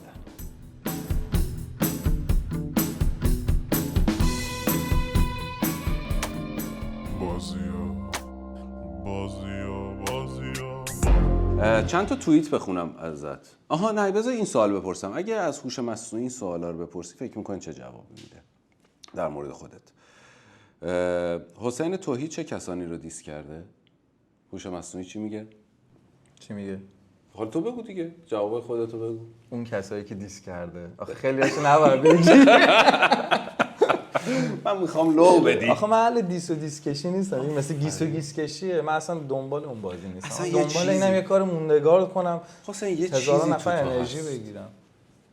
بدون آفرین، بدون عقده بقیه رو دوست داری. به خدا اینجوریه، یعنی واقعا اگه موفق میشه از ته دلم ذوق میکنم. اینجوری نبوده بگم چرا من اینجوری نشدم، میگم ایول چه کار خفنی کرده، مثلا واقعا خوشحالی براش میکنم. چون به نظرم فقط اگر میگم همه ماها قطره‌ایم از یه اقیانوس دیگه، اگه مثلا تو بخوای حس بد، حسادت یا انرژی بد نسبت به کسی بفرستی فقط برمیگرده به خودت. خیلی چیز مهمیه و اینکه به آدما کمک میکنی هم کاملا این حس مشخصه، تو وظیفه است. یعنی خیلی از آدما ممکنه رقیبت محسوب بشن تو هر سطحی ولی بهشون کمک میکنی. آره. جالبه. به خاطر اینکه ته تهش ببین من دنبال صلح و عشق و آرامشم. همیشه این اعتقاد رپ فارسی برای اولین بار تو آهنگ حله 4 نفر کنار هم بودیم، هیچ وقت نبوده تو این تاریخ 20 سال. بعد از اون چقدر کارهای قشنگ اومد بیرون از این تیم و این اکیپ. حالا به هر دلیلی بچه‌ها آخر نشد که بشه کنار هم باشیم دوباره، باز ترکشاش مونده من و رضا. ولی کل داستان اینه که من همش مثلا تو همین آهنگ که خوندم گفتم اتیک سنتی هم داره آپوکالیپتو، من حتی به سروش هم فرستادم، گفتم آقا بیا ورسسشو تو بخون. به یاسر هم فرستادم، میدونی، به کسایی که به حسین هم فرستادم، به کسایی که میدونم من دنبال اینم اینا رو این عنصرها کنار هم جمع بشن. چون غذایی که توش هم فلفل باشه، هم نمک باشه، همون لیمو امونیه باشه، قرمه خیلی بهتر جا میفته تا من فقط بخوام بیام بگم نه فقط مثلا لوبیا و سبزی باید باشن، چیز دیگه ای نباشه. می‌دونی من میدونم اون غذایی که ما قراره بپزیم کنار هم دیگه خیلی خوشمزه تر میشه، مردم هم اینو میخوان، ولی بعضی موقع متاسفانه بچه‌ها اینو نمیخوان و اینو دیگه نمیشه. من تا یه جایی مثلا زورم میرسه به عنوان یه رفیق قدیمی رو منم حرف منم حساب میکنه، یه سری جا مشکلات خودشون نمیذاره، نمیتونی به اونا هم خورده بگیری، شرایطشون یه جوری رفتن جلو که الان گریبانگیرشون شده، نمیتونن تو خیلی از استخرا بپرن شنا کنن با ما. میفهمم. آیا اینو سوالا از هوش مصنوعی میخوایم بپرسیم، آیا حسین تهی تو پرانتز سید حسین موسوی برادر سید محمد موسوی والیبالیست است؟ نه ولی همه برادرای من. ولی خیلی میگن ها، یعنی توی مجازی خیلی حرف اینه که این دوتا برادرن، یعنی جالبه. و من نمی‌دونم چرا منو همش میگن حسین تویی، چرا اینو میگی؟ هم میگن اشو حسین تویی یا تویی؟ حسین تهی. حسین تویی ایشو نباید بذاریم. باشه تلاش میکنم حسین امیر جان. تتلو سروش هیچ کرد شاید امیر تتلو نمیگه. اونم اشتباهه. آره بعد امیر تتلو. حسین اصلا تهی. اسمو نباید بگی دیگه، یه لقب هنری تویی. باشی توییه دیگه. آها یعنی من بعد الان تویی صدات کنم. اگه بخوای تو چیز تو که رفیقم بگو قربونت حسین. برم، فدات اگه بحث کاری باشه منظورم. آره بعد تویی. خودم خیلی وقت دیگه فقط تویی، حتی اینستاگرام هم کردم تویی فقط، یعنی 4 حرفه باشه، به خاطر اینکه هم برای اینترنشنال خیلی راحت تره، همین که اون لقبی که به عنوان یه استیج نیم گذاشتیم حالا بر من اون خیلی مثلا معنیایی که پشتش هست جالب تره، اونو استفاده کنیم جالب تره تا اینکه مثلا خارجی‌ها چجوری معنی محمد میکنن؟ راپله مثلا. چی میگن؟ خارجی‌ها چجوری معنی میکنن تو رو براشون توضیح تویی بدی؟ آره means empty from negativity, jealousy and BS. BS رو دیگه خود دادم بروش سرچ کن معنی چی میشه. خب توییتاتو بخونم. میگه کاش برگردیم به زمانی که دل حسین تهی قفل شده بود و معطل یک کلید بود. کلیدش اینجا 60 میلیون. کاش برگردیم به دوره‌ای که حسین تهی از دیدن ماشین آشغالی ذوق میکرد. الان ذوق میکنم. وقتی آخه میدونی که قصد چراغ گردونش بود، بعد من رفتم مثلا مهمونی فکر کردم پلیس اومده، بعد دیدم ماشین آشغالیه، برای همین ذوق کردم. آهنگ مناین بود. معادل دوغ و گوشفیل توی موسیقی میشه کنسرت مشترک علیرضا قربانی و حسین تهی. دیدی دوغ و گوشفیل میخورن اسپانیا، هیچ چیش به هم نمیاد، یعنی بعدم حتما از این کارا البته زیاد میکنم، دوغ و گوشی ممکنه زیاد. یه توییت بامزه است اصلا دیگه، مسابقه شوخیه. من و تو با هم دیگه دوغ و گوشی راست میگه. راست میگه باری کلا. نوشته حسین تهی اینطوریه که یه گردنبند یا تیشرت جدید میخره، بعد به خاطرش یه آهنگ میسازه و ویدیو میده بیرون. این توییتت دیگه، حالا بالاخره ناراحت نشی. درست میگم بابا. ولی نه به خاطر گردنبند. برای هر کلیپ جدید یه گردنبند یه سعی میکنم زیاد لباس بخرم تکراری نبینم، چون بچه‌ها خیلی حساسن. این تیشرتته که اونجا پوشیده بودی به خدا مینویسن. خب چند تا سوال ولی برعکس مثلا بابای من اصلا تو فاز این چیزا نبود. میدونی مثلا بابام صدا بود. باباتون الان انگلیسن؟ نه بابام ایرانه. باباتون ایران. آره خواهرم و مامانم و اون سری از خانواده‌ام توی لندن.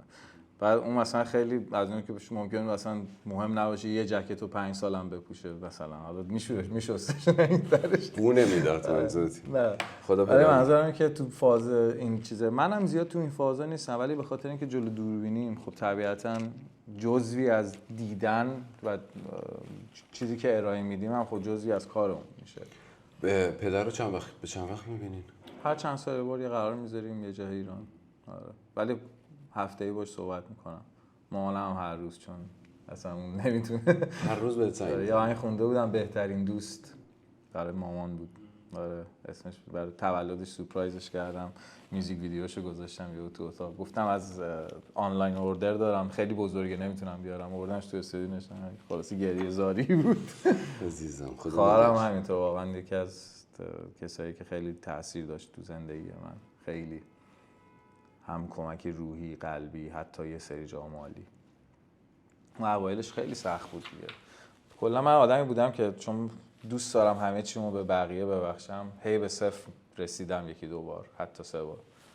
0-0 یعنی 3 بار؟ منفی 2 بار شاید کامل، یعنی کلا منفی 7 ولی خدا رو شکر اون قضیه برای مثلا 6-7 سال پیشه. خب یه سری سرمایه گذاری‌های اشتباه، یه سری قدم‌های اشتباه، یه سری کارهای اشتباه. یعنی پولتو خوردن؟ شاید آره خوردن که نه، یه سری جای سرمایه گذاری کردم مثلا. نمونهش بیت کوین مثلا.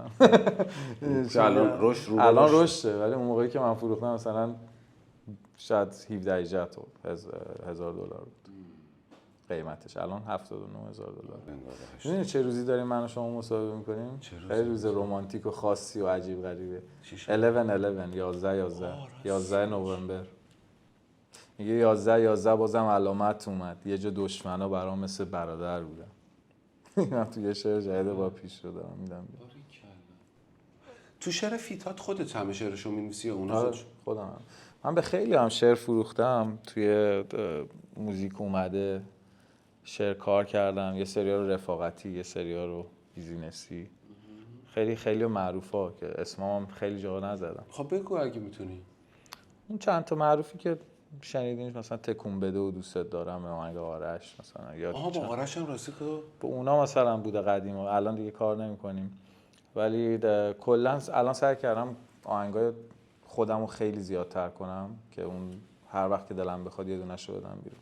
تقریبا دروغ نگم هفته 3-4 تا آهنگو استارتشو میزنم. حالا مثلا میگم سبک استارتشو میزنم، بعد حالا هی باشون زندگی میکنم، آروم آروم مینویسم.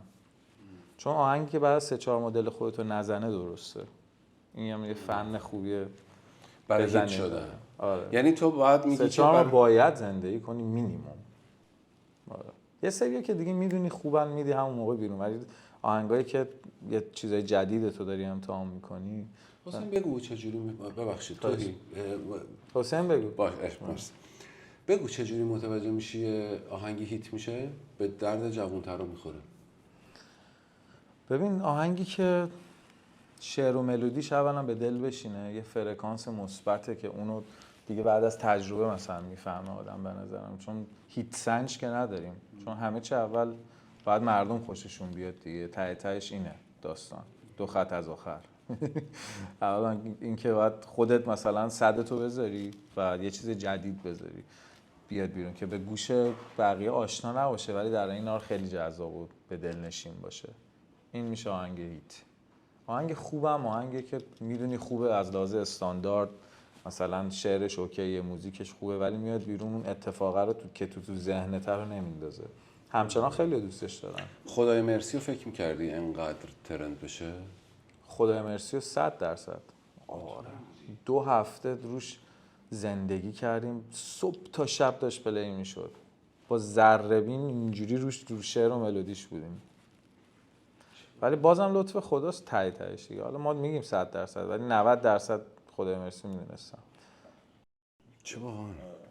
من با بعضی از موزیسیان‌ها که صحبت می‌کردم میگفتن ما هیچی رو متوجه نمیشیم که هیت میشه یا نمیشه، چون یه کاری که فکر می‌کنیم خیلی خفنه رو میدیم بیرون و اصلا شنیده نمیشه، و یه کاری که از نگاه ما معمولیه میدیم بیرون و یهو تا یه جایی درست میگن، تا جایی که یه جا مثلا یکی میاد چه میدونم یه ویدیو با یه آهنگ میگیره، خب به خاطر اون ویدیو یهو 100 میلیون آدم میبینن. میدونی چی میگم؟ اگر اونجوری باشه آره واقعا معلوم نمیکنه، ولی یه سری جا هم تو دیگه بعد از مثلا 20 سال دیگه میفهمی یه چیزی ممکنه مثلا بدی بیرون جالب باشه یا نه به نظرم. یعنی اون حس شیشمه رو حداقل خود شاید هم به اشتباه، مثلا واقعا خیلی وقتا هم شده من روی آهنگ خیلی فکر می‌کردم مثلا بهتر کنم، هیچ اتفاقی ننداخته. ولی خب انقدر پشت سرم سعی میکنم بزنم که اصلا اونا محو بشن.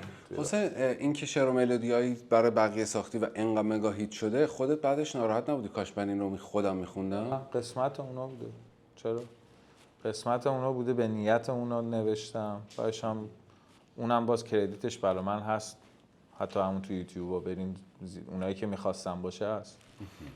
و من اصلا غیرتی نیستم رو شعر و ملودی، کسی هم واقعا شعر و ملودی خوب به من بده من کار میکنم میخونم خودم، اصلا اونجوری نیستم که باید حتما خودت بنویسی. نه، بعضی موقع تو یه چیزی می‌نویسی خودت اصلا نمیتونی بخونی، میدیش به من اون شعر زیبا و یا اثر زیبا یا ملودی زیبا رو برات اجرا میکنم. اگه بخوای با یه نفر توی تاریخ یا معاصر چای بخوری، با کی چای میخوری، قهوه میخوری؟ اگه اهل چای باشی. ایرانی یا خارجی؟ هر دوتا رو بگو. چه سوالی بود.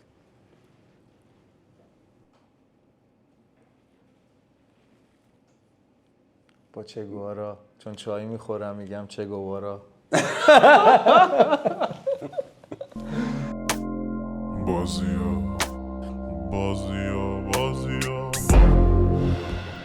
بازیا حسین، با کی میخوای چای بخوری تو تاریخ؟ حقیقتش با مولانا. با مولانا. چرا؟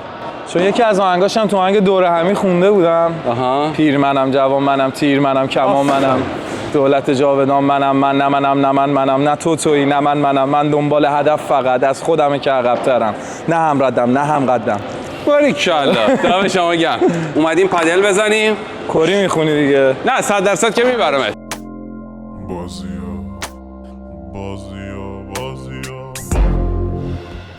بازیا. چه ویژگی یا صفتی از مادرتون یاد گرفتین؟ به نظرم این که حواسم به خودم باشه.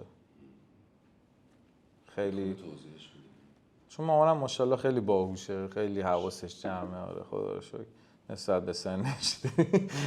نه یعنی که خب یه سری مادرها چیلترن، خیلی مثلا آرومترن. خیلی مامان من یه نقش بزرگی تو کاراکتر سازی من داشت اون اوایل. بعدش دیگه خودم بزرگ شدم و زندگی کردم و اشتباه کردم و اینکه گذاشت همیشه خودم تجربه کنم. هیچ وقت مثلا تحمیل نکرد، نظرشو گفت ولی هیچ وقت تحمیل نکرد که من باید اون کار رو انجام بدم. و حتی از همون بیرون اومدنم، حتی از سبکی که کار میکردم، شاید خیلی از سن 12-13 سالگی بگن چی میگی اصلا، با کی کار داری، رپ چیه اصلا. نمیدونی چی میگم، ولی خیلی منو فهمید، خیلی حمایتگر بود و همه چی از خانواده میاد به نظرم. تو اگه یه آدم بدم میبینی مطمئن باش که یه چالهود تراما داشته 100%. حالا خودش هم شاید ندونه، شاید بگه نه ندارم. اون خانواده هست که اصلا شخصیت یک انسان رو تشکیل میده، محیطی که تو بزرگ میشی، رفیقایی که داری، جایی که بزرگ میشی. واسه همین خیلی این حواس به خودت بودنه، با کیا در ارتباط باشی، با کیا رفت آمد کنی، سلام علیک کنی، کار کنی. آره یه لحظه شیما اینجوری کرد، اون اونجوری کرد، منم چشم رفت. خب چه ویژگی و صفتی از پدرتون یاد گرفتین؟ پدرم به نظرم ایمانش خیلی با ایمانه. خیلی میگه همه چی خدا، همه چی قسمتیه که برای ما خداوند داره و خوشقلب بودنش و اون جفتشون خوشقلبن ولی اون خیلی ایمانش قوی بود. مامانم خیلی زرنگ‌تر بود. این ایمان و زرنگی به هم بخوره پکیج جالبی میشه. چه ویژگی منحصر به فردی داری که خودت وقتی تو خلوت بهش فکر میکنی میگی این مال منه و باش خوشحالی؟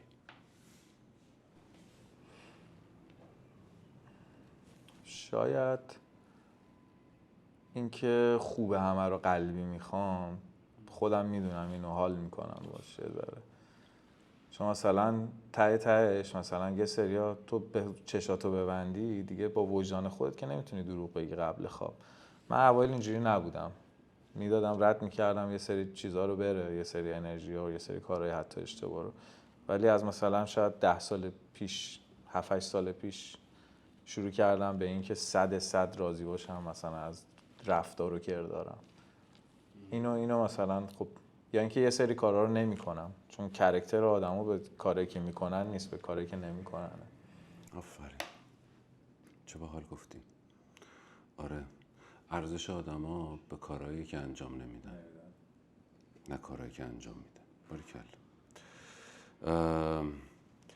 چه چیزی رو برای بعد خودت به ارث میذاری؟ به نظر تاثیرت تو این دنیا چی بود؟ صدا. تنها صداست که میمونه. آره واقعا. اصلا ما از صدا به وجود میایم، با گریه بچه شروع میشه همه چی تا آخرش. آره. اصلا ما یه صدا بذاریم برای خودمون. حالا ازت میپرسم تو صدای چی میگی، ولی اولین عشقی که تجربه کردی یادته؟ تهران بود داره. آره عشق بچگی. آره. تو تهران پارس. ببین آخه عشق واقعا نبود، یه جوری بود که انگار میگم یه حس یه ماه 2 ماهه بود که دختر همسایه تو اون مایه ها. حسین یه لحظه چی از تهران پارس و پاسداران الان یادته؟ همه چی تقریبا. میگی بهمون هر چی که یادته، مثلا خیابونا به نظر چه شکلی بوده؟ بعد الان ما ویدیوشو میذاریم ببینیم تغییر کرده یا من همه نکرده. جاش بودم، فلک سوم بودم، اول بودم، دوم بودم، حفظ، نارمگ، رشید، پاسداران، بهارستان سوم، همه جاش عوض کردن خانواده من. فکر کنم فازشون این خودم بوده. لوکیشن مسافر بودن. بعضی دقیقاً تقریبا همه جاش چند سال بار عوض کردیم دیدیم. خیلی با یادمه قشنگ مغازه‌هاش، خیابونای پهن داشت، درس میخوندم اونجا، میدونیم اینجا رشته پیتزا. کامپیوتر، راست میگی، کامپیوتر خوندی تو؟ نرم افزار. باریکلا. خیلی عشق هک و این چیزا بودیم اون زمان. خب. آره. حکم میکردی؟ شرکت نفت ایران من اینترنتش رو زدم، گفتم به خودی نمیزنم، اینجا خودی میزنه به خودی. الان ببخشید حلال باشه ان شاء الله. بچه بودیم دیگه. اینترنتش رو نه که از اونا بگیریم، اونا که دائم داشتن، من فقط وصل میشدم، مثلا یه مدت اینترنت رایگان داشتم. حلاله دیگه. قشنگ بود ولی کار. خیلی چی بود 2 ساعت اون دایلاپه بود، بعد نمیشد. بعد ما هم کلا از تو اینترنت خواننده شدیم دیگه، یعنی کارا رو بیتا رو دانلود میکردیم، نرم افزار رو اصلا نبود. اولین اسمی هم که داشتی توهی بوده؟ آره. از اول میدونستی؟ یعنی همون توی راهنمایی انتخاب کردی؟ ریاضی چک و زد دیگه. آره. سریع اسم رو انتخاب کردی. جالبه. اولین رفیق رپخونت کی بوده؟ هیچکس. سروش. با سروش رفیق شدی. سروش یا عاشقانه نمیخونه؟ بعد حسین و رضا هم بودن. حسین ابلیس. آره ابلیس دیگه نیست. دیگه الان نیست. رحمتی نگو. نه. دوربین شیطان رو کجا می‌شد؟ آخه اون موقع ها اسمش حسین با 3. آره. اونا هم بودن ولی اونا از راه دور بودن. رفیق خیلی نزدیکم سروش بود اون موقع. بعد دیگه حالا رضا بود و امیر بود و امیر خیلی نزدیک شد اینا. ولی اولیه سروش بود تو رپ. آره. یکی تو خارج از کشور ازت بپرسه که ایران چه شکلیه، بهش چی میگی؟ ببین قضیه جواب این سوالت مثل اینکه یه پدر مادر ازش بپرسی پسر یا دخترتون چجوریه. طبیعتا وقتی دوستش داری نمیای بدشو بگی که، میدونی، ولی طبیعتا خوبشو میگم 4 فصله، خیلی زیباست، خیلی جذابه، خیلی آدمو مردم مهربونی داره، خیلی مهمون نوازن، اینا رو میگم. ولی ته دلم خب میدونم یه سری مشکل‌ها هم هست، یه سری، همه اینا رو ما داریم، ولی در حال حاضر ایرانی که الان امروز دارم باهات صحبت میکنم یه سری مسئولین بی کفایت هم داره توش متاسفانه، که میتونه زندگی مردم رو خیلی بهتر کنه. امیدوارم درست بشه و روزای خوب ما هم برسه. هممون امیدواریم. حسین چی تو زندگی میخوای که الان نداری؟ آرزو چیه همین لحظه؟ باورت میشه شاید بگم 100 اوکی هم. خدا رو شکر. آره. از لحاظ مالی و اینا که هیچ وقت آرزو نمی‌کنم، چون اون دست روزیه دیگه، میاد و میره، بی زیاد کم، همیشه دست بالا دست زیاده، همیشه هم ممکنه بالا پایین داشته باشه. ولی مهمترین چیز سلامتیه. واقعا تنها آرزویی که دارم سلامتیه، چون وقتی سالم باشی، وقتی همون حتی دندون تو سرت درد نکنه است که میتونید یه زیبایی، یه گلو ببینی، یه منظره رو ببینی، یا درست کارتو بکنی، یا درست با بقیه حرف بزنی. حتی سلامتی مهمترین چیزه به نظرم. برای هممون، برای پدر مادرامون و واقعا آرامش بین، ببین مثلا من واقعا وقتی موقعی که حالا تو خود ایران همه چی آرومه، همه شادن، اون موقعا رو خیلی بیشتر دوست دارم. ولی موقعی که همیشه استرس هست، مشکل هست، نمیدونم داستان هست، با اینکه من مثلا اونجا زندگی نمی‌کنم، باز تاثیرش رو منم میاد. حال مردم خوب باشه. ببین یه بهونه‌ای پیش بیاد هممون با هم بخندیم. آفرین. زندگی شوخی جدیه. ته تهش من به همه چی میخندم. هر دردی هم باشه باید با خنده و آرامش حلش کرد، چون اگه بخوای درگیرش بشی خیلی تو میبازی در نهایت. دردست همیشه پیروزه، چون تونسته غلبه بشه رو تو. ولی وقتی بتونی تو غلبه بشی رو درده و بهش بخندی، بگی تو هم حل میکنم، اون درست میشه. من فکر میکنم خوشبختی مثل گوشی تلفنه. اگه تو خونه تلفن داشته باشی و بقیه تلفن نداشته باشن نمیتونی به کسی زنگ بزنی. خوشبختی یه اتفاق فردی نیست، یه اتفاق جمعیه. باید هممون گوشی تلفن داشته باشیم تا بتونیم به هم زنگ بزنیم. خوشبختی باید برای هممون باشه. قربونت. ایشالله برای ایران خوشبختی. کتابتو کی می‌نویسی؟ خب مهمترین ویژگی یه مرد که بقیه متوجهش نمیشن.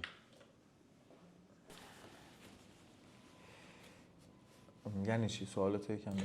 ما مردا احتمالاً یک سری ویژگی ها داریم که بقیه آدم ها درکی از اون ویژگی ها ندارن. مثلا من اگر بخوام جواب بدم من میگم ما مردا حرفامون رو نمیزنیم. ببین مردا خیلی تودارن به نظرم. من خودم اینجوری هم. مثلا خیلی وقتا 1000 تا فکر، 1000 تا کار، 1000 تا داستان سعی میکنم تو خودم همه چی رو نگه دارم، آرامش رو حفظ کنم و اینو یه وظیفه میدونم. شاید یه انسان دیگه میگه نه من باید الان راجع به حرف بزنم، خودمو تخلیه کنن، یا همون خانم‌ها شاید اونجوری باشن که باید درست بشه تا بتونن اون حالت نرمال رو داشته باشن. ولی تو یه مرد رو میبینی ممکنه 1000 تا درد داشته باشه، یه پدر رو میبینی 1000 تا مشکل داره، 1000 تا فکر داره برای بچهش، برای خودش، برای خونهش، برای کارش، ولی باز داره میخنده و زندگیشو میکنه. به نظر این مهمترین ویژگی یه مرده که خیلی درکش نمیکنن. اگه بتونی زندگی تو به عقب برگردونی و از یه سن خاص دوباره زندگی کنی، چه سنی انتخاب میکنی و چرا اون سن؟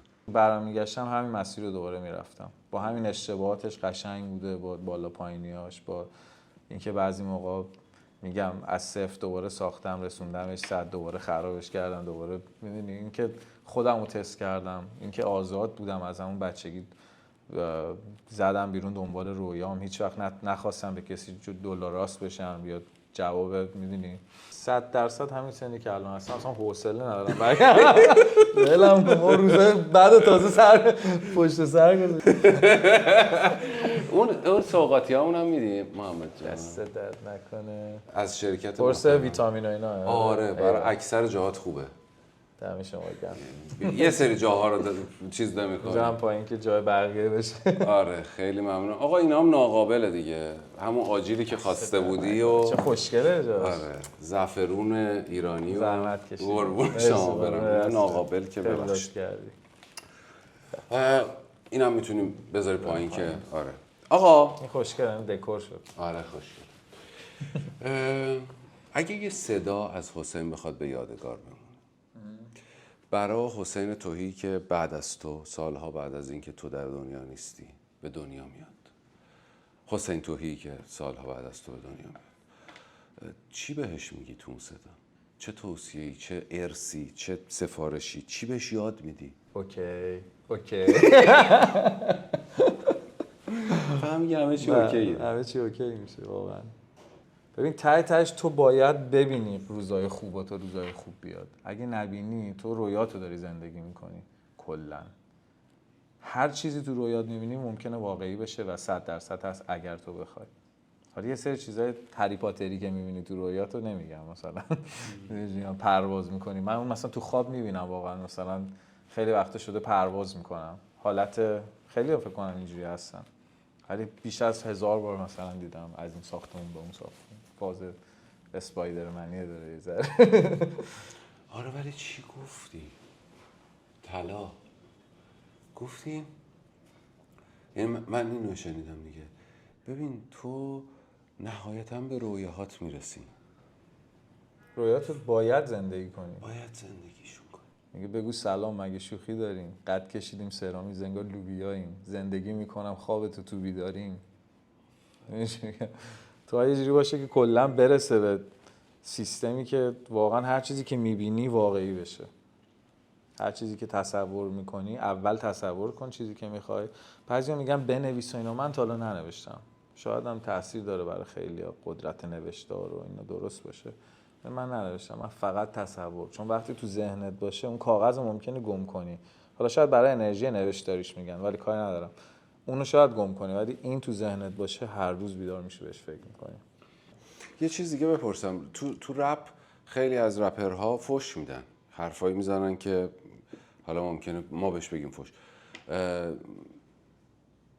باید یعنی رپ فوش داره توش یا اینکه نه مثلا؟ ولی مثلا من به شخصه یه سری چیزها رو کنترل میکنم، چون میگم مثلا یه سری جوان‌ترا هم میشنون، همیشه هم بچه‌ها رو کنترل کردم مثلا یه ذره، حالا نه اینکه فیلتر بذارم روش، ولی یه ذره اون چرک بودن فوشه رو حداقل کم کنم مثلا. آره درسته. آخه ببین مخاطبای مثلا 14-15 سالن و نوجوانهای درجه که ایرانی هن دیگه، کسایی که خیلی رپ گوش میکنن تا مثلا 20 و چند ساله. و وقتی من این شکلی فکر میکنم، وقتی خیلی استفاده از جملات دراگ و این حرفا بشود، با اینکه من میدونم خیلی از کسایی که رپرن اصلا استفاده نمیکنن این چیزها رو، خیلی زندگی‌های سالمی دارن، ولی خب بالاخره به قول تو میطلبه بعضی از جاهایشه، ممکنه اونها تحریک بشن به استفاده دیگه. چون من مشکلم با این سیستم، کلا هر دراگ و مواد مخدری که شیمیایی یعنی ساخته دست بشره رو من بهش اعتماد ندارم. همیشه هم به همه رفیقام، به هر کسی که میبینم میگم آقا اینو یه انسان ساخته، تو چجوری به این اعتماد داری؟ خیلی خوشحال شدم با حرف زدن. فدات شم، منم همینطور. خیلی واقعا چسبید بهم. باعث افتخار. خیلی خودمونی بود، خیلی باحال بود، خیلی چاکرم. خالص بود. خوش گذشت باهات. خیلی زیاد. میای باز از این برا؟ آره میای از این برا. یه آهنگ دیگه. آره حالا تو دبی دوست داری، همون چیزی که خودت گفتی همون حس منه. من زیاد خوشحال نیستم، حالا فارغ از هر فضای مصنوعی و اینها، من خیلی مردم برام مهمن. که چی باشه؟ مردم به معنای کسایی که تو اونجا زیست میکنن. خب مثلا شما وقتی که پا میشی میای تهران، یه سری تهرانی میبینی، میری کاشان ما یه سری کاشانی میبینی. تو شهرهای ایران این شکلیه، تو هر کشوری هم بری اینجا خیلی مردمش کمن، میدونی؟ به اون معنا مردم نمیبینی، فرهنگش رو نمیتونی لمس کنی. آره چون واقعا کلچرش خب یه چیز دیگه شده، 40-50 سال بوده کلا به وجود اومده. 50 آره سال 70 سال شده. ببین اینم الان تنها جایی که میگم از لحاظ مدرنیزه بودن و امنیتش خوبه به نظرم، و اینکه میگم نزدیک ایرانه برای خیلی از رفت آمدهای من. همین الان چون دبی تونستیم مصاحبه رو بود، مثلا سخت بود واقعا بیاد کف آمریکا بشینیم این ستاپو بچینیم، غیر ممکن ویزاش 3 سال طول میکشید. غیر ممکن. الان که ترامپ اومده دیگه اصلا هممون هم الان ویزا میگرفتیم، کار عجیبه. من نمیدونم چرا هر اتفاقی تو دنیا میفته به دلار ما بستگی داره، مثلا یورو و دلار بالا پایین نمیشه نسبت به هم. آره خیلی همه چی به ایران میرسه، همه چی به تش به ما میرسه. آره مردم اذیت میشه. اینم شانس مایه. الا قربونت برم. اگه نکته حرفی قربونت برم با طرفدارات با میخوام تشکر کنم از همین دوربین، از شما این یا اون بچه‌ها کدوم هر کدوم دوست داری.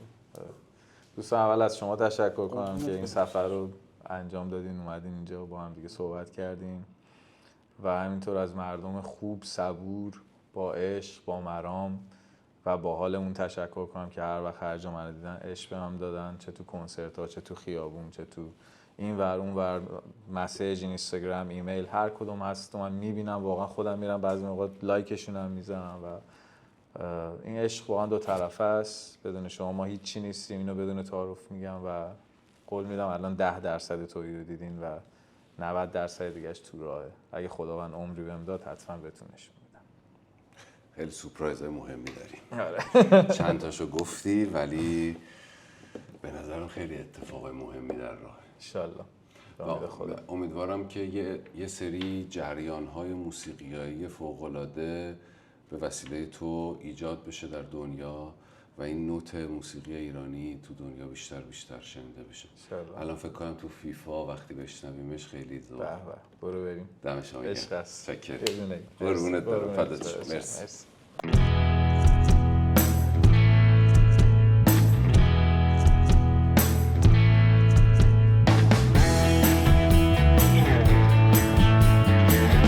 اسپانسر برنامه بازی‌ها شرکت محترم ویتا بیوتیکسه.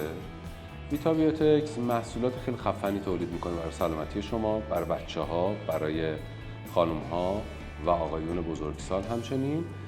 محصولاتی که میتونه کمک کنه برای حفظ سلامتیتون و بسیار مفید هست برای اینکه ویتامین‌های مورد نظرتون رو دریافت کنید.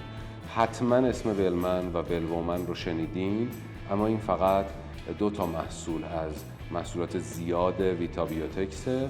لطفاً همین الان برین صفحه اینستاگرامشون یا سایتشون ملاحظه کنین ببینین چه محصولاتی داره که تک تکشون ممکنه مورد نیاز شما باشه و با فرمولاسیون درجه 1 و بسیار مفید و منحصر به فرد برای بدن.